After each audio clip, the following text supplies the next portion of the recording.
usapang puso, usapang pag-ibig, at higit sa lahat, usapang paghahabol sa babae. Pero hindi ito typical love advice, hindi ito how to move on, hindi ito paano magpahatid ng feelings, at lalong hindi ito paano magpa-impress para mahalin ka rin niya. Ang pag-uusapan natin ay mas malalim pa doon. Ito ay tungkol sa Stoic philosophy, isang sinaunang pananaw sa buhay na itinuro ni Marcus Aurelius, Epictetus at Seneca. At paano nito tinuturuan ng lalaki kung bakit hindi dapat naghahabol ng sobra? Bakit hindi dapat ibinibigay ang kapayapaan kapalit lang ng atensyon? At bakit ang kontrol sa sarili ay mas mahalaga kaysa sa pagkumbinsi sa isang babae na piliin ka? Dadaling kita sa isang paglalakbay. Mula sa emosyonal na paghahabol, papunta sa kalmadong pag-unawa, hanggang sa pagiging lalaking hindi nabubuhay sa validation, kundi sa prinsipyo. Stoicism, ang pilosopiyang kalmado kahit magulo ang puso.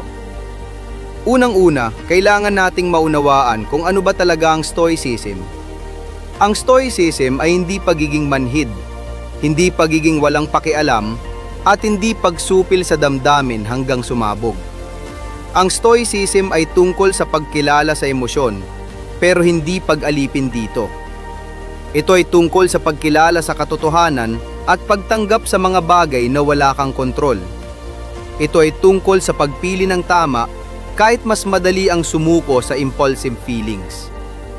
Sa madaling salita, ang Stoicism ay ganito: kontrolin ang kaya mong kontrolin, tanggapin ang hindi mo kontrolado, at huwag mong ibigay ang sarili mo sa mga bagay na hindi mo kayang baguhin.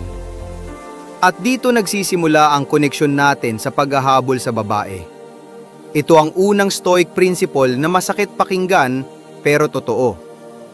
You can control your actions but not her feelings. Epictetus. Pwede mong kontrolin paano ka mag-ayos, paano ka mag-text, paano ka kumilos, paano ka magmahal. Pero hindi mo kontrolado kung mahal ka ba niya, kung gusto ka ba niya, kung ready ba siya, kung may iba na ba siyang priority, kung ikaw ba talaga ang gusto niya o hindi. Kaya ang sobrang paghahabol ay lumalabag sa unang batas ng Stoic philosophy: paghahabol sa bagay na hindi mo kontrolado. Kapag masyado kang nangungulit, nagsusupli ka, nagpapapansin, nagpapalikaw-likaw o nagpapakababa para lang pansinin ka, may dalawang epekto. Isa, nawawala ang respeto mo sa sarili, kasi inuuna mo ang emosyon kaysa dignidad. Dalawa, nawawala ang respeto niya sa'yo, kasi ang tao, natural na hindi gaanong pinahahalagahan ang madaling makuha. Para itong Stoic version ng hard truth: kung masyado kang naghahabol, mas lalo kang hindi niya gugustuhin. 3.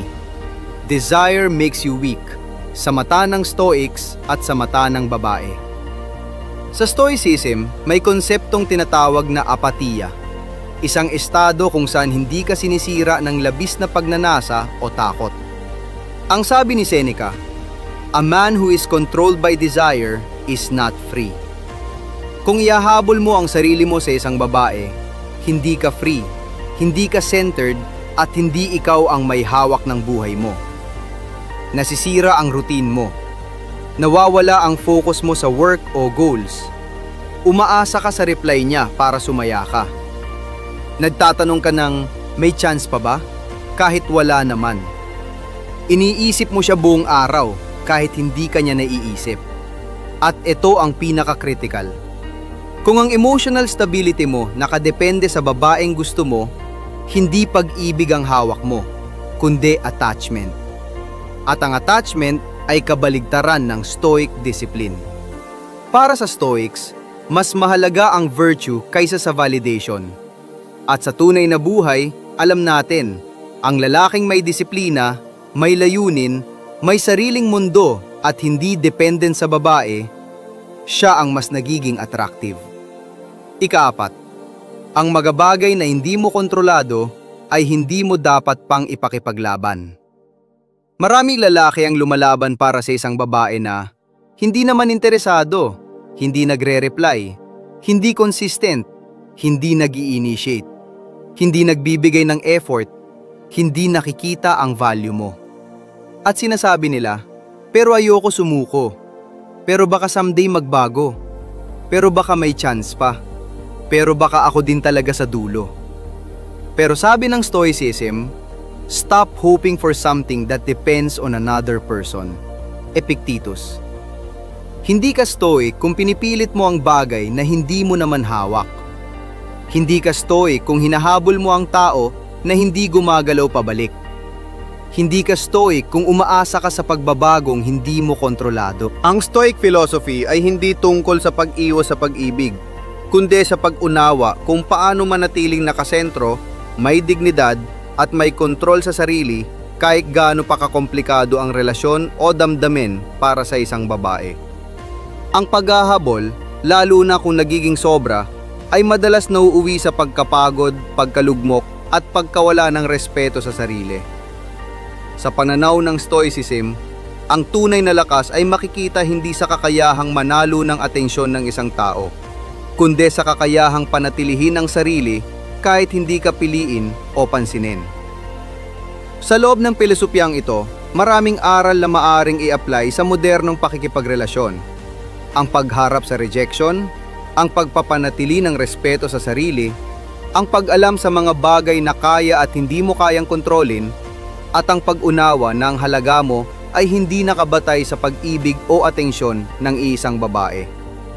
Ang Stoicism ay nagtuturo hindi kung paano manalo sa babae, kundi kung paano hindi maging alipin ng iyong emosyon habang hinaharap mo ang pag-ibig. Isa, ang paniniwalang hindi mo kontrolado ang emosyon ng iba. Isa sa pinakamalagang prinsipyo ng Stoicism ay ang dichotomy of control. May mga bagay kang kontrolado at may mga bagay kang hindi kontrolado. Ang damdamin at desisyon ng babae, hindi mo kontrolado. Kahit gaano ka mag-effort, kahit gaano ka kabait, kahit anong pagpapakita mo ng intensyon, nasa kanya pa rin ang final decision. Kapag naghabol ka ng naghabol sa isang babae na hindi ka ginugustuhan o ayaw ibalik ang effort mo, nananakit ka hindi dahil mahina ka, kundi dahil umaasa ka sa isang bagay na wala sa kapangyarihan mo. Ang tunay na stoic ay nauunawaan na ang pagpilit sa isang bagay na hindi para sa kanya ay pag-aaksaya ng lakas at enerhiya. Hindi kabawasan sa pagkalalaki ang tanggapin na hindi ikaw ang pipiliin ng isang babae.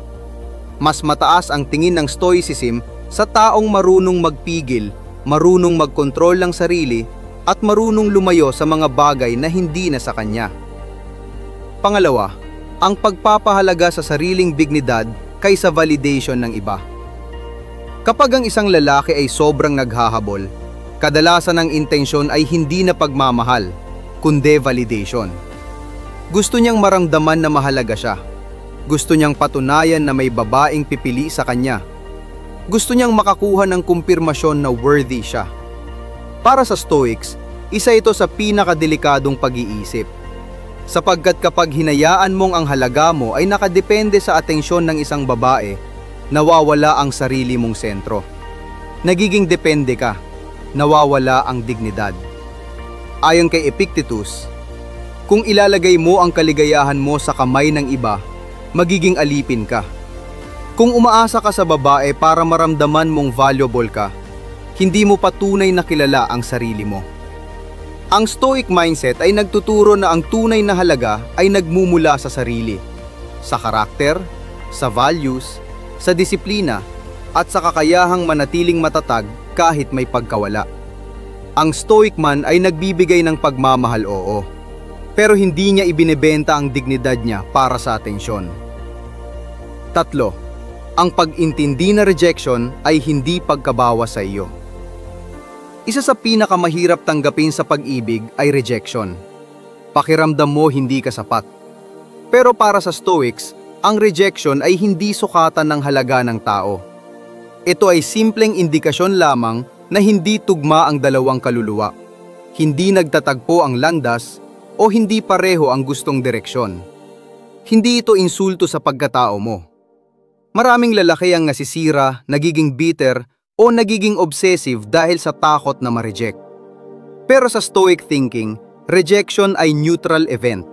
Hindi siya good, hindi siya bad. Interpretation mo ang nagpapasama dito.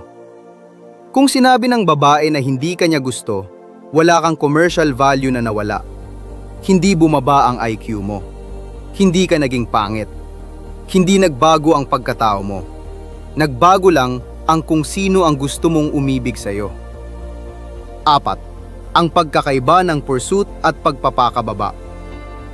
Ang Stoicism ay hindi sinasabing bawal manligaw o bawal magpakita ng effort. Ang mali ay hindi ang pursuit. Ang mali ay ang pagpapakababa. Yung paghabol na lumalagpas sa dignidad, self-respect at logic. Kapag patuloy kang humahabol kahit may malinaw ng palatandaan na ayaw niya, hindi ka na nagiging romantic. Nagiging dependent ka. Kung ang babae ay hindi nagre-reply, hindi nagbibigay ng effort, hindi interesado, o patuloy kang ini-ignore, ang stoic na lalaki ay nagwi-withdraw ng may grace at katahimikan. Hindi siya nagmamakaawa, hindi siya nagagalit, hindi siya nanghihingi ng paliwanag. Alam niya na ang sarili niya ay hindi dapat ipinapamigay ng basta-basta. 5. Ang emosyon mo ay hindi dapat mag-control sa iyo ayon sa Stoicism. Ang emosyon ay natural, pero hindi sila dapat maging amo mo, lalo na pagdating sa pag-ibig.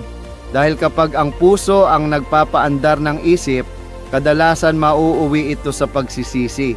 Kapag mahal mo ang isang babae, normal na masaktan kapag hindi kanya gusto. Pero hindi dapat nito sirain ang focus mo, disiplina mo, o pang-araw-araw na buhay mo. Ang stoic man ay nararamdaman ang sakit, pero hindi siya bumibigay sa sakit. Hinahayaan niyang damhin ito, pero hindi ito ang magdidikta sa kanya. Kung hindi ka pinili ng babae, hindi mo kailangang magwala, malugmok o mawala sa landas. Ang kontrol mo ay sa sarili lamang. Ang nararamdaman mo ay hindi mo mapipigilan, pero ang gagawin mo sa nararamdaman mo, kontrolado mo. 6. Ang pagkilala na ang pag-ibig ay hindi sukatan ng pagkalalaki. Maraming lalaki ang nasisira dahil iniisip nila na ang pag-ibig at relasyon ang sukatan ng pagkalalaki. Pero sa Stoicism, ang tunay na sukatan ng isang lalaki ay virtue, ang wisdom, courage, temperance at justice. Kung ang isang babae ay hindi ka pinili, hindi ito nangangahulugang kulang ka bilang lalaki. Ang pagkalalaki ay hindi nasusukat sa kung ilang babae ang magmamahal sa iyo, kundi sa kung paano ka nagre-react kapag hindi ka minahal pabalik. Kaya ng sino mang lalaki ang magmahal, pero hindi lahat ng lalaki ay may kakayahang manatiling matatag kahit masaktan. Ang pinakamalakas na lalaki ay hindi ang pinakamagaling manligaw, kundi ang pinakamay kontrol sa sarili. Sa Stoic philosophy, ang isang tunay na lalaki ay hindi kung sino ang may pinakamaraming babaeng pwedeng piliin.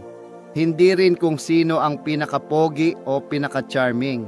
Ang tunay na lalaki ay kung sino ang may disiplina, may dignity, may emotional control, at may kakayahang tanggapin ang mga bagay na hindi niya kayang kontrolin.